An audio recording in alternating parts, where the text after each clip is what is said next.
ختم نبوت کی جو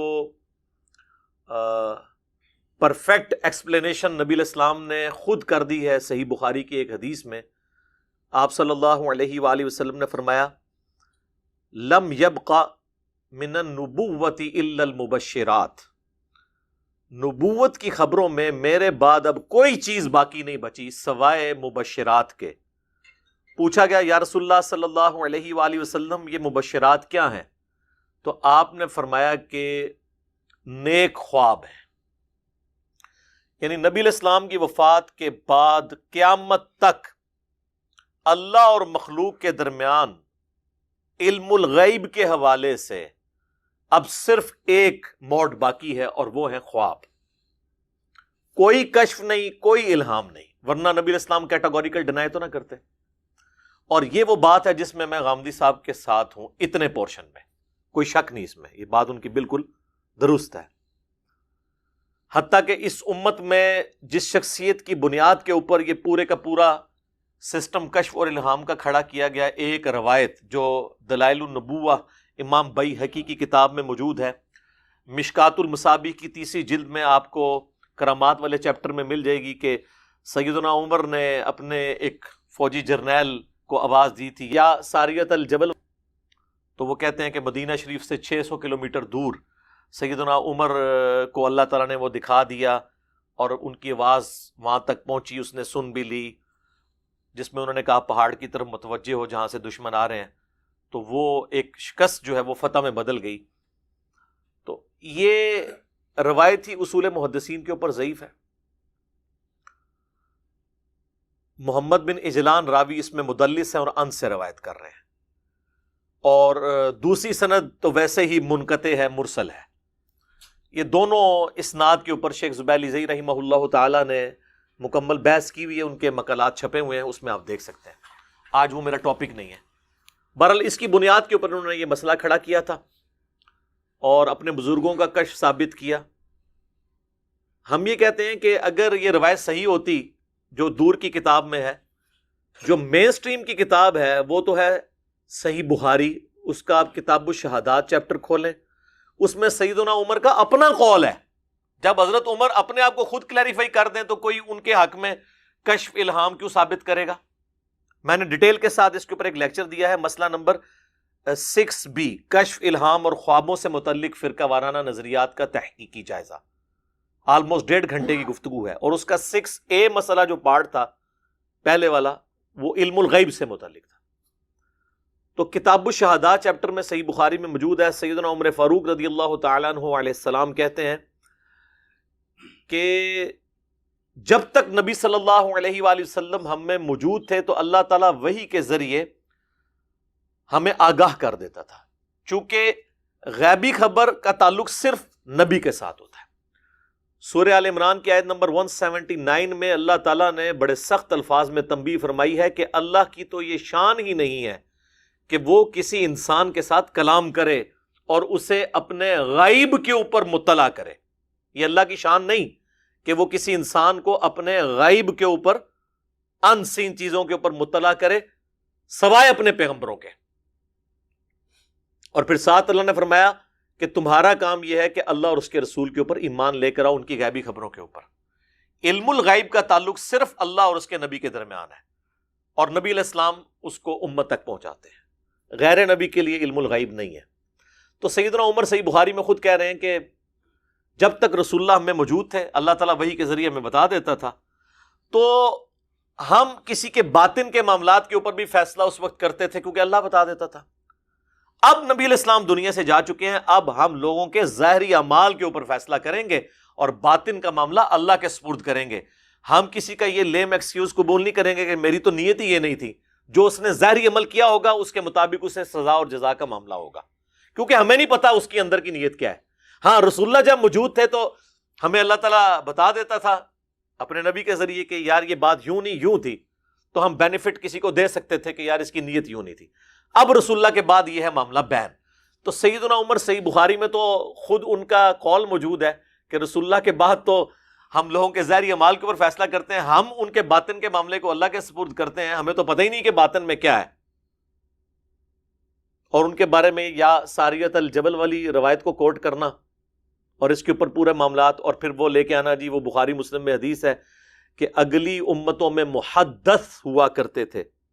ایک لفظ ہے محدث زیر سے، محدث حدیث روایت کرنے والا، محدث یہ یعنی پیسو کا ورڈ ہے، جس کے دل میں بات ڈالی جائے. جس طرح کہ موسیٰ علیہ السلام کی والدہ کے دل میں بات ڈالی گئی، وہ پیغمبر نہیں تھی. عیسیٰ علیہ السلام کی والدہ کے ساتھ تو جبرائیل علیہ السلام نے آ کے ڈائریکٹ گفتگو کی، حالانکہ وہ پیغمبر نہیں تھی. تو بخاری مسلم کے الفاظ ہیں اگلی امتوں میں انبیاء کے علاوہ محدث بھی ہوا کرتے تھے جن کے دل میں اللہ بات ڈال دیتا تھا. میری امت میں اگر کوئی محدث ہوتا تو عمر ہوتا. بعض اس کا ترجمہ کرتے ہیں کہ میری امت میں اگر کوئی محدث ہے تو عمر ہے، اور پھر لا کے یا ساریت الجبل پیش کر دیتے ہیں دلائل النبوہ سے. بھائی بخاری میں حضرت عمر کا قول میں نے آپ کو پیش کر دیا، وہ تو اپنے بھی محدث ہونے کا انکار کر رہے ہیں کہ میں بھی نہیں ہوں. یہ اسی طریقے سے ہے کہ میرے بعد اگر کوئی نبی ہوتا تو عمر ہوتا. جامع ترمذی میں حدیث ہے صحیح سند کے ساتھ. اس کا یہ مطلب نہیں کہ حضرت عمر ہو گئے ہیں، ایک فضیلت کے لیے، اور اس سے ہو سکتا ہے ایون محال چیز کے لیے بھی ہو سکتا ہے کہ آپ سمجھانے کے لیے بات کریں. جس طرح کہ سورہ الزخرف میں آئے قل ان کان للرحمن ولد فانا اول العابدین. اے نبی علیہ السلام فرما دیجئے کہ بالفرض اگر اللہ کا کوئی بیٹا ہوتا تو سب سے پہلے میں اس سے پوچھ رہا ہوتا. اب اس کا یہ مطلب نہیں ہے کہ لم یلد ولم یولد ختم ہو گیا، بات سمجھانے کے لیے. اسی طریقے سے صحیح بخاری میں ایک قول ہے جو قادیانی دجال کے ماننے والے پیش کرتے ہیں، اور آدھی بات وہ کہتے ہیں جی عبداللہ ابن ابی اوفا نے روایت کی ہے، جب ان سے پوچھا گیا کہ آپ نے نبی صلی اللہ علیہ وآلہ وسلم کے بیٹے ابراہیم کو دیکھا ہے، تو عبداللہ بن ابی اوفا جن کی کافی زیادہ عمر ہوئی تھی، وہ 86 ہجری میں فوت ہوئے ہیں. تو صحیح بخاری میں الفاظ ہیں، ان سے پوچھا گیا آپ نے نبی صلی اللہ علیہ وآلہ وسلم کے بیٹے ابراہیم کو دیکھا ہے؟ تو کہتے ہیں ہاں میں نے اسے دیکھا ہے، وہ چھوٹی عمر میں ہی فوت ہو گئے تھے. اگر وہ زندہ رہتے تو پیغمبر ہوتے. اب قادیانی اس جملے کو اٹھاتے ہیں، وہ کہتے ہیں دیکھیں جی نبوت کا سلسلہ جاری ہے. بھئی یہ اسی طریقے سے جو میں نے آپ کو مثال بیان کی ہے قرآن سے، اور اگلے الفاظ کھا جاتے ہیں وہ ان کی موت ہے. اگلے الفاظ یہ ہیں کہ عبداللہ ابن ابی اوفا کہتے ہیں چونکہ نبی صلی اللہ علیہ وآلہ وسلم خاتم النبیین ہیں اس لیے ان کا بیٹا جوانی کی عمر کو نہیں پہنچا. ختم نبوت یہ وجہ تھی، چونکہ آپ خاتم النبیین ہیں تو اللہ تعالیٰ نے آپ کے بیٹے کو جوان ہونے نہیں دیا، ورنہ پروٹوکول کے طور پہ اللہ تعالیٰ اسے بھی پیغمبر بناتا جس طرح اگلے پیغمبروں کے بیٹے بھی پیغمبر تھے. اب اگلی بات تو خاتم النبیین کی جو کوالٹی ہے وہ ثابت کر رہے ہیں ابن ابی اوفا، یعنی سیدنا ابراہیم بن محمد علیہ السلام کی موت کو وہ اس سے لیٹ کر رہے ہیں کہ ختم نبوت ہے، اس کی وجہ سے ان کی موت ہوئی ہے کہ اللہ تعالیٰ نے ان کو جوانی تک پہنچنے نہیں دیا. اور اسی چیز کا ذکر سورہ الاحزاب کی آیت نمبر 40 میں ہے، ما کان محمد ابا احد من رجالکم ولکن رسول اللہ وخاتم النبیین. محمد صلی اللہ علیہ وآلہ وسلم تم مردوں میں سے کسی کے باپ نہیں بلکہ وہ تو اللہ کے رسول ہیں اور سلسلہ نبوت کی مہر ہے. یہ ترجمہ بھی درست ہے، اور سلسلہ نبوت کو ختم کرنے والے ہیں، یہ ترجمہ بھی درست ہے. تو اس میں کیا الفاظ ہیں؟ تم مردوں میں سے کسی کے باپ نہیں، یعنی ان کا کوئی بیٹا بھی مرد نہیں بنے گا، بلکہ وہ پہلے ہی اللہ تعالیٰ نے ان کو اٹھا لیا تاکہ نبی علیہ السلام کی ختم نبوت والا معاملہ بالکل کلیریفائی رہے. قرآن میں خاتم کا لفظ ہے یعنی سیل آف دا پروفیٹ، اور مہر ڈاکومنٹ کے اینڈ پہ لگتی ہے، چاہے اسے بند کرنے کے لیے لگائی جائے یا لکھے ہوئے ڈاکومنٹ کے اینڈ پہ. اس سے مراد یہ ہوتا ہے اس کے بعد اس ڈاکومنٹ میں کوئی چیز ایڈ نہیں ہو سکتی، یہ جرم ہوگا. یہ جو غلام احمد قادیانی دجال نے مطلب لیا وہ تو فٹ ہی نہیں بیٹھتا. یہ آج تک امت میں کسی نے یہ مطلب نہیں لیا، اس نے جا کے کان یہاں سے بھی نہیں پکڑا، کچھ اور ہی جا کے چیز پکڑ لی ہے. اور پھر احادیث تو اس پہ گواہ ہے. آج میرا ٹاپک نہیں، یوٹیوب پہ میرے 2 کلپ ہیں جو قادیانیوں کی اصلاح کا سبب بنے اور مسلمانوں کی اصلاح کا بھی سبب بنے. جو قادیانیوں کو بھی برا لگتے ہیں اور مسلمانوں کو بھی برے لگتے ہیں وہ کلپ. نمبر 1 ہے قادیانیوں کو دعوت اصلاح، اور نمبر 2 ہے قادیانی حق بات کیوں نہیں قبول کرتے. اس میں نے بتایا کہ وہ مسلمانوں کے بزرگ بابوں کی غلط کتابوں اور عبارات کی وجہ سے اپنے باطل عقائد کے اوپر محکم ہے. تو وہ آپ ویڈیوز دیکھ سکتے ہیں. آج میرا ٹاپک نہیں ہے. اور بعض لوگ کہیں گے کہ اگر یہ فضیلت اگلی امتوں کو حاصل تھی تو اس امت سے کیسے چھن گئی؟ اس لیے چھن گئی کہ اس امت کو بڑی فضیلت ملی ختم نبوت کی. ختم نبوت کا تقاضا تھا کہ کشف الہام ختم ہو جاتا تاکہ کوئی غلام القادیانی دجال جیسا بندہ نقب ڈالنے کی کوشش نہ کرتا. اور توحید کے کامل ہونے کا تقاضا تھا کہ اگلی امتوں میں سجدہ تعظیمی حلال تھا، ہماری امت میں وہ بھی حرام ہو گیا غیر اللہ کے لیے.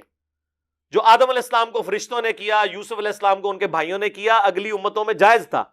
تو یہ میرا گولڈن کوٹ ہے. گولڈن کوٹ اس لیے نہیں کہ آپ میری تعریف کریں، یہ میں اس کا لطف لیتا ہوں کہ اللہ نے یہ میرے اوپر یہ بات کھولی کہ میں ایک جملہ بولتا ہوں کہ جس طرح اس امت میں توحید کامل ہے کہ سجدہ تعظیمی بھی حرام ہے، اسی طریقے سے ختم نبوت بھی کامل ہے کہ کشف الہام سب کچھ ختم. اب رہ گئے خواب. تو خواب صرف اس وقت مانے جاتے ہیں جب اپنے فرقے کا بندہ دیکھے، دوسرے کا نہیں مانا جاتا. خوابوں کی دنیا ایک علیحدہ سے ٹاپک ہے، اس کے اوپر میری کئی ایک ویڈیوز ہیں. خواب بخاری مسلم میں حدیث ہے، خواب یا اللہ کی طرف سے ہوگا یا شیطان کی طرف سے یا نفس کی طرف سے. اب یہ کون ڈیفائن کرے گا کہ اللہ کا خواب ہے دکھایا ہوا، شیطان کا ہے یا نفس کا ہے؟ رہا نبی علیہ السلام کا خواب میں دیکھنے کا معاملہ تو ایک بہت سینسٹیو ایشو ہے. اس کے اوپر میں نے بڑی ڈیٹیل ڈسکشن کی ہے. آپ یوٹیوب کے اوپر جا کے لکھیں خواب میں دیدار مصطفیٰ صلی اللہ علیہ وآلہ وسلم. دنیا میں کسی کی ویڈیو بھی اتنے لوگوں نے نہیں دیکھی ہوگی جتنی میرے وہ والی ویڈیو دیکھی ہے. میں نے پوری ڈاکٹرن کلیئر کی ہے. میں نے اہل حدیث کے چند سخت مزاج لوگوں کا بھی رد کیا جو کہتے ہیں کہ بھئی صحابہ کے بعد کوئی حضور کو دیکھ ہی نہیں سکتا. اور دوسری طرف صوفیاء کے ماننے والے بریلوی دیوبندی، ان کا بھی رد کیا کہ آپ نے بھی تماشا بنایا ہوا ہے. یہ سلف کے ہاں اس طریقے سے نہیں تھا کہ کوئی بھی خواب بیان کرے تو اس کے خواب کو ایکسیپٹ کر لیا جائے گا. یہ بہت سینسٹیو ایشو ہے کیونکہ نبی صلی اللہ علیہ وآلہ وسلم کے ساتھ ہمارا ایمان جڑا ہوا ہے. ٹھیک ہو گیا؟ یہ کوئی سادہ معاملہ نہیں ہے.